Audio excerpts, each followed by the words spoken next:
Good morning दोस्तों।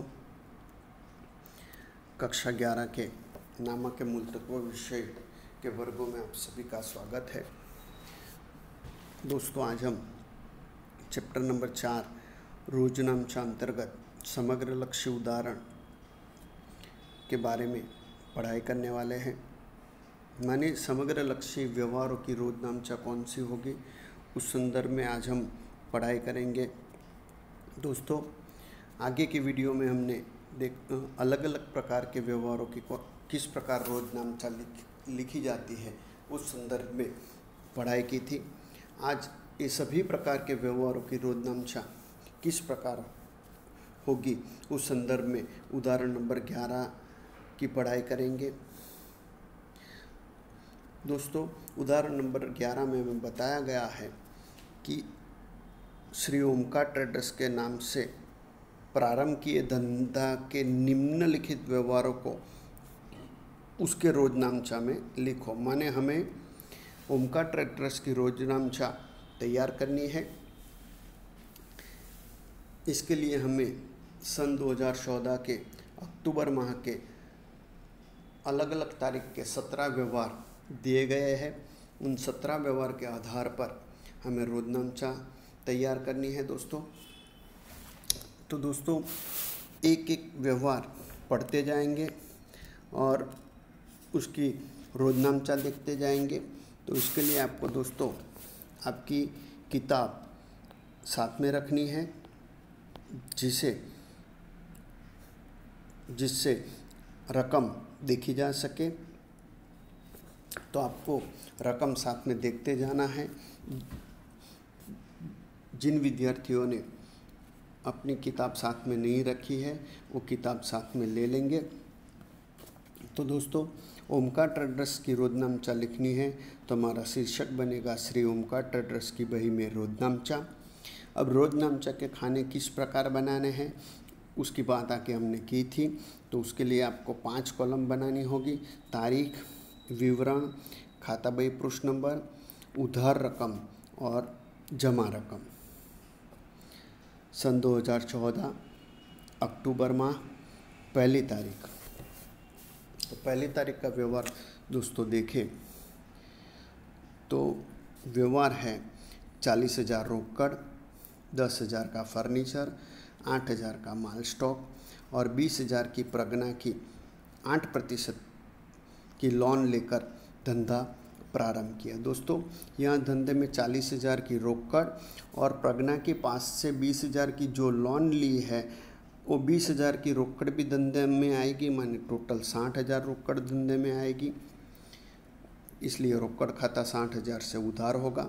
Furniture और माल stock संपत्ति है जो भी धंधे में आ रही है, इसलिए फर्नीचर और माल स्टॉक का खाता भी उधार होगा।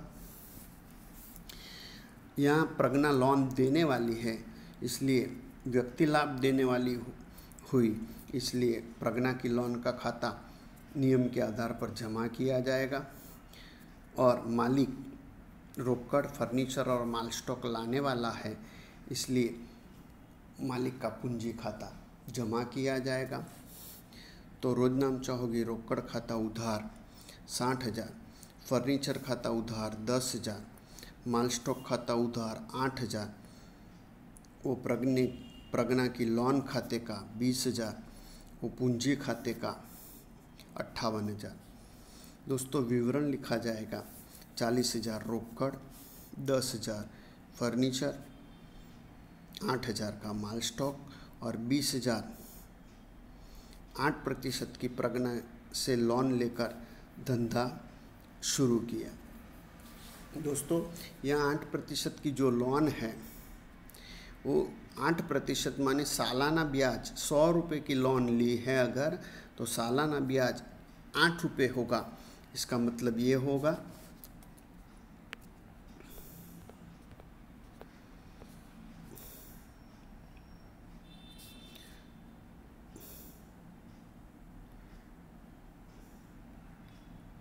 दोस्तों, दूसरी तारीख का व्यवहार देखें तो पीढ़ी के मुहूर्त के समय आइसक्रीम तथा अन्य खर्च 3500 हुआ। माने दुकान के मुहूर्त के समय जो भी खर्च होगा उसे फुटकर खर्च के तौर पर लिखा होगा, ऐसा हमने आगे पढ़ा है। तो यहाँ 3500 रुपये का फुटकर खर्च हुआ है, इसलिए फुटकर खर्च खाता उधार होगा। और खर्च हुआ माने रोकड़ चुका दी गई है, इसलिए रोकड़ जा रही है, इसलिए रोकड़ खाता जमा किया जाएगा। तो रोजनामचा होगी फुटकर खर्च खाता उधार 3500 और रोकड़ खाते का 3500। विवरण लिखा जाएगा 3500 पेडी के मुहूर्त के समय हुआ खर्च चुकाया। तीसरी तारीख का व्यवहार देखें तो बैंक ऑफ बड़ौदा में 25,000 भरकर खाता खुलवाया। दोस्तों, बैंक ऑफ बड़ौदा में रोकड़ भरकर खाता खुलवाया है, माने बैंक लाभ लेने वाली है, इसलिए बैंक का खाता उधार होगा। और धंधे में से रोकड़ जा रही है, इसलिए रोकड़ खाता जमा होगा। तो रोजनामचा होगी बैंक ऑफ बड़ौदा खाता उधार 25,000 और रोकड़ खाते का 25,000। विवरण लिखा जाएगा 25,000 बैंक में नगद भरकर खाता खुलवाया। दोस्तों, चौथी तारीख का व्यवहार देखें तो इलेक्ट्रॉनिक्स तराजू 4,000 में खरीदा। दोस्तों, इलेक्ट्रॉनिक्स तराजू या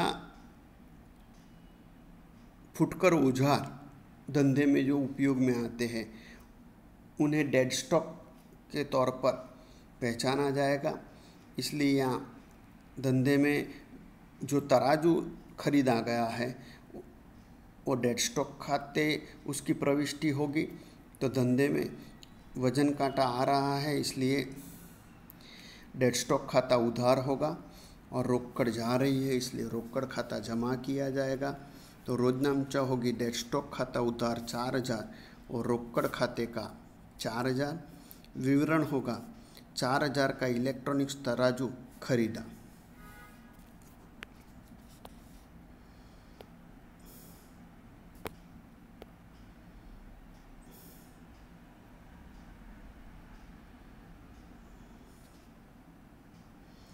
दोस्तों, 5 तारीख का व्यवहार देखें तो नौका ट्रेडर्स के पास से 5,000 का यंत्र खरीदा। यंत्र स्थापना खर्च के 500 चुकाए। दोस्तों, यंत्र खरीदा गया है, जो धंधे में यंत्र आएगा, इसलिए यंत्र खाता उधार होगा।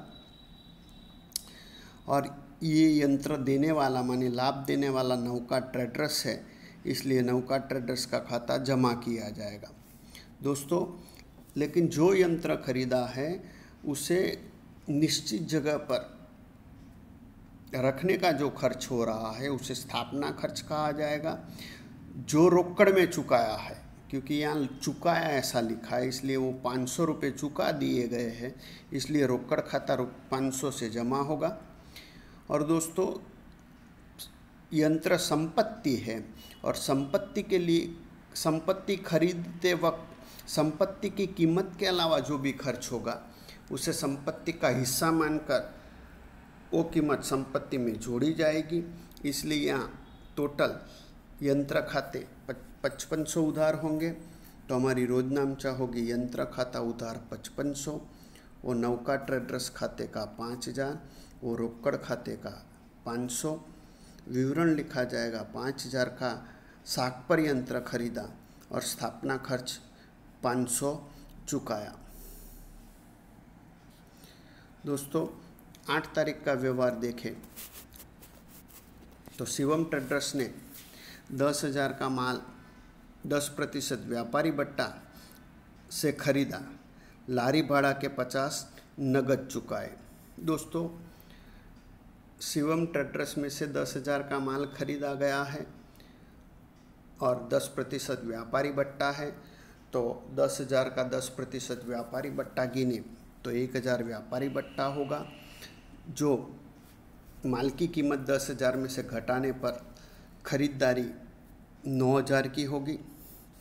50 रुपये लारी भाड़ा के चुका दिए हैं, जो धंधे का खर्च है, इसलिए 50 रुपये से लारी भाड़ा खाता उधार होगा।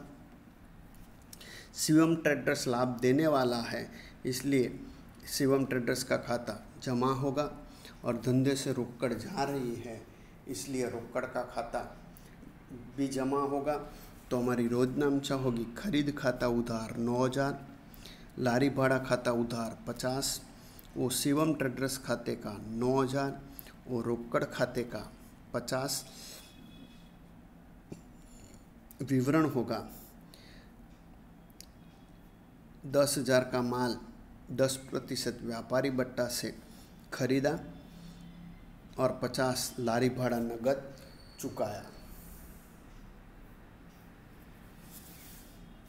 दोस्तों 10 तारीख का व्यवहार देखें तो घर भाड़ा 7,000 नगद चुकाया। दोस्तों घर भाड़ा 7,000 नगद चुकाया और घर भाड़ा का खर्च है वो निजी खर्च है। जीवन बीमा प्रीमियम 1,200 चेक से भरा। दोस्तों यहाँ जीवन बीमा प्रीमियम जो है वो भी मालिक का निजी खर्च है, इसलिए वो भी आहरण है। तो माने मालिक का टोटल आहरण हो गया 8,200। तो 8,200 से आहरण खाता उधार होगा और जिसमें से 7,000 रोकड़ से चुकाए, इसलिए रोकड़ खाता 7,000 से जमा होगा और 1,200 का प्रीमियम चेक से चुकाया है, इसलिए 1,200 से बैंक खाता जमा किया जाएगा। तो रोजनामचा होगी आहरण खाता उधार 8,200 और रोकड़ खाते का 7,000 और बैंक खाते का 1,200। विवरण लिखा जाएगा 7,000 घर भाड़ा रोकड़ से तथा 1,200 जीवन बीमा प्रीमियम चेक से भरा।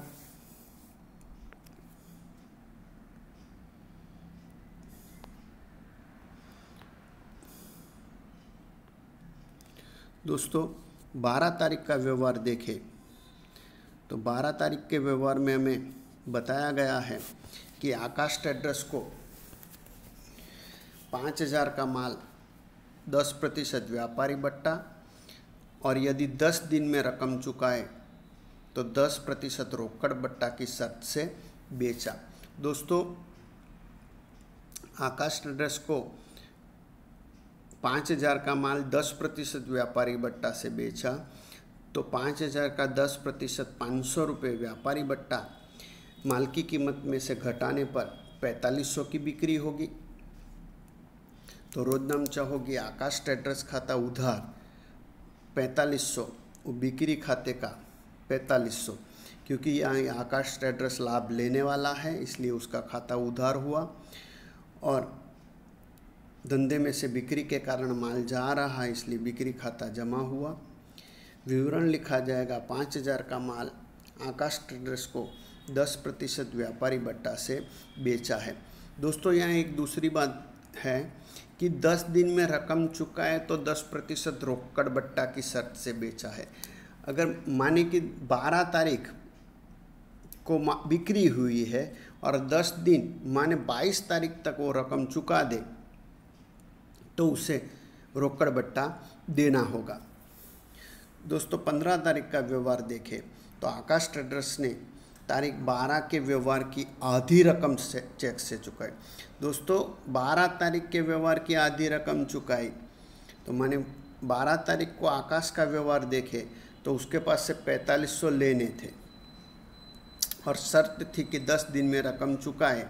तो ये यहाँ 10 दिन से पहले रकम चुका रहा है इसलिए उसे 5% नहीं 10% रोकड़ बट्टा देना होगा। दोस्तों तो लेकिन उसने आधी रकम चुकाई इसलिए आधी रकम पर ही रोकड़ बट्टा गिनेंगे। तो 4,500 की आधी रकम दोस्तों हो रही है 2,250, उसका 5% गिने 10% गिने दोस्तों, क्योंकि रोकड़ बट्टा 10% है। तो 2,250 का 10% रोकड़ बट्टा गिने तो 225 रोकड़ बट्टा दिया जाएगा उसे, जो हानि के तौर पर बट्टा खाता उधार होगा। अब बाकी रकम 2,250 में से 225 बट्टे की हानि हो गई तो आकाश ट्रेडर्स के पास से 2,025 का चेक प्राप्त होगा। तो चेक प्राप्त हो रहा है इसलिए बैंक लाभ लेने वाला होगा, तो बैंक खाता उधार होगा। तो रोजनामचा होगी बैंक खाता उधार 2,025, बट्टा खाता उधार 225, वो आकाश ट्रेडर्स खाते का 2,250 50। विवरण लिखा जाएगा, आकाश ट्रेडर्स ने आधी रकम 2250 पेटे 2025 का चेक दिया और 10% बट्टा दिया। दोस्तों, यहाँ ऐसा भी लिखा जा सकता है कि आकाश ट्रेडर्स ने 2250 के बदले 10% बट्टा काटकर चेक दिया उसके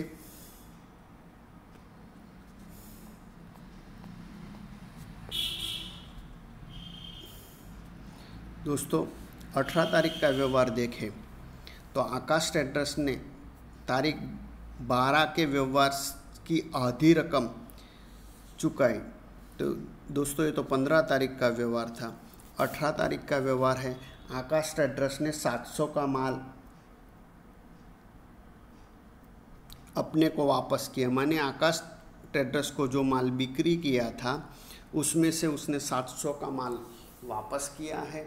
तो दोस्तों यहाँ धंधे में माल वापस आ रहा है और माल आने का कारण बिक्री वापसी है, इसलिए बिक्री माल वापसी खाता उधार होगा। और आकाश ट्रेडर्स लाभ देने वाला है, इसलिए आकाश ट्रेडर्स का खाता जमा किया जाएगा। तो रोजनामचा होगी बिक्री माल वापसी खाता उधार 700 व आकाश ट्रेडर्स खाते का 700। विवरण होगा 7000 का माल आकाश ट्रेडर्स ने वापस किया। दोस्तों 20 तारीख का व्यवहार देखें तो बैंक ऑफ बड़ौदा में से दुकान खर्च के लिए 2000 नगद निकाले। दोस्तों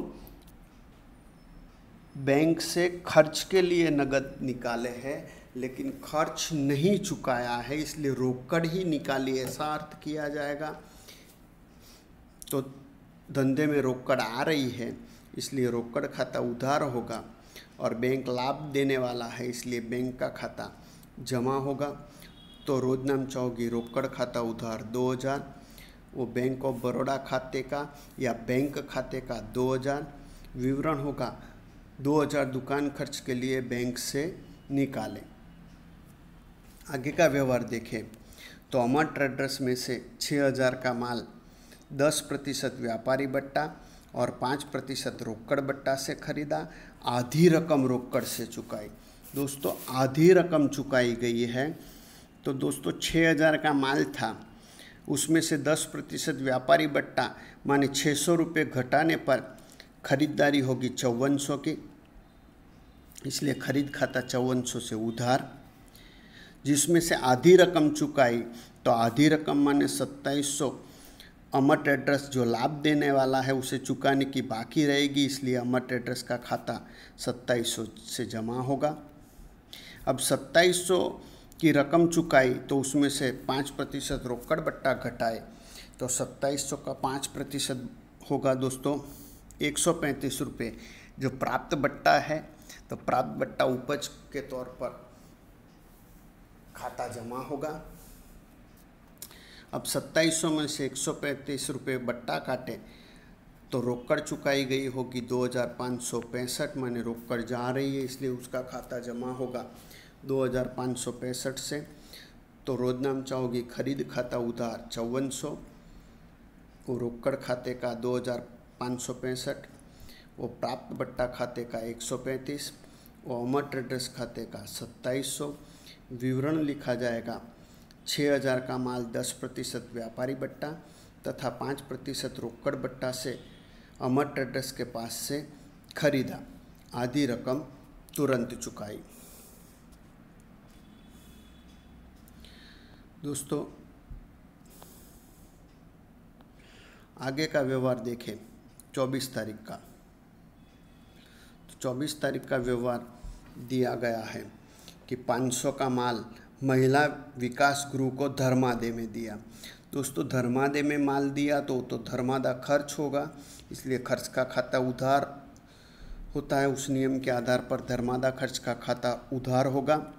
जबकि माल दिया है तो अन्य रूप से या अन्य ढंग से माल की जावक हो तो खरीद खाता जमा होता है, उस नियम के आधार पर खरीद खाता जमा किया जाएगा। तो हमारी रोजना आमचा होगी धर्मादा खर्च खाता उधार 500 और खरीद खाते का 500, विवरण होगा 500 का माल धर्मादा में दिया।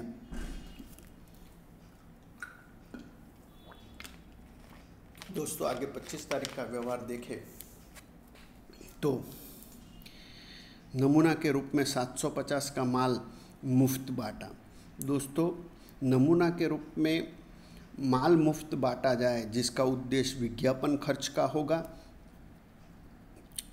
और विज्ञापन खर्च धंधे का खर्च है, इसलिए विज्ञापन खर्च का खाता उधार होगा। और माल दिया है इसलिए खरीद खाता जमा होगा। तो रोजना आमचा होगी विज्ञापन खर्च खाता उधार 750 और खरीद खाते का 750, विवरण होगा 750 का माल विज्ञापन के रूप में मुफ्त बांटा।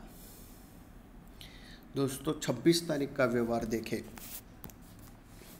तो विकास एजेंसी को 3000 का माल भेजने का ऑर्डर दिया। दोस्तों यहाँ केवल ऑर्डर दिया जा रहा है, कोई लेन देन हो रही नहीं है, इसलिए गैर आर्थिक व्यवहार है और गैर आर्थिक व्यवहार के कारण कोई प्रविष्टि नहीं होगी। दोस्तों ऐसे गैर आर्थिक व्यवहार हो तो भी आपको यहाँ तारीख डालकर लिखना है कि गैर आर्थिक व्यवहार है, प्रविष्टि नहीं होगी। दोस्तों 28 तारीख का व्यवहार देखें तो धंधा का मालिक 2000 का माल तथा पुत्र की ट्यूशन फीस भरने के लिए 800 नगद धंधा में से ले गया। दोस्तों माल और फीस के लिए नगद दोनों निजी उपयोग के लिए ले जा रहा है, इसलिए उसका आहरण गिना जाएगा। टोटल आहरण होगा 2800, तो 2800 से आहरण का खाता उधार होगा और माल जो ले जा रहा है उसके लिए खरीद खाता 2000 से जमा होगा और 800 नगद ले जा रहा है, इसलिए रोकड़ जा रही है कि नियम के आधार पर रोकड़ खाता जमा होगा। तो रोजना आमचा होगी रोकड़ खाता उधार 2800, नहीं दोस्तों आहरण खाता उधार 2800, वो खरीद खाते का 2000 और रोकड़ खाते का 800, विवरण होगा 2000 का माल तथा 800 निजी उपयोग के लिए ले गया। दोस्तों 31 तारीख का व्यवहार देखें तो प्रगना की 8% की लोन पर 3 मास का ब्याज चुकाया। दोस्तों ब्याज 3 मास का चुका है, यहाँ 8% ब्याज है जो सालाना होगा। तो 20,000 का 8% गिने तो 1600 होंगे, माने 1 साल का ब्याज 1600 है। तो 3 माह का कितना होगा, तो 12 माह के 1600, तो 6 माह के 800 और 3 माह के 400, माने 400 ब्याज चुकाया है। और ब्याज चुकाया ब्याज धंधे का खर्च है, इसलिए लोन ब्याज खाता उधार होगा और रोकड़ जा रही है, इसलिए रोकड़ खाता जमा होगा। तो रोजना आमचा होगी लोन ब्याज खाता उधार 400 और रोकड़ खाते का 400, विवरण होगा 20,000 की 8% की प्रगना की लोन पर 3 मास का ब्याज 400 चुकाया। अब दोस्तों इस तरह से योग कर देना है। योग कैसे करना है आगे बात हुई है। दोस्तों ये समग्र लक्षी रोजना आमचा का उदाहरण हमने देखा और आपको एग्ज़ाम में भी समग्र लक्षी व्यवहारों के संदर्भ में ही एग्जाम्पल पूछा जाएगा। तो इस प्रकार के एग्जाम्पलों का आपको रिवीजन करना है। अब दूसरे समग्र लक्षी व्यवहारों के उदाहरण के बारे में आगे के वीडियो में पढ़ाई करेंगे।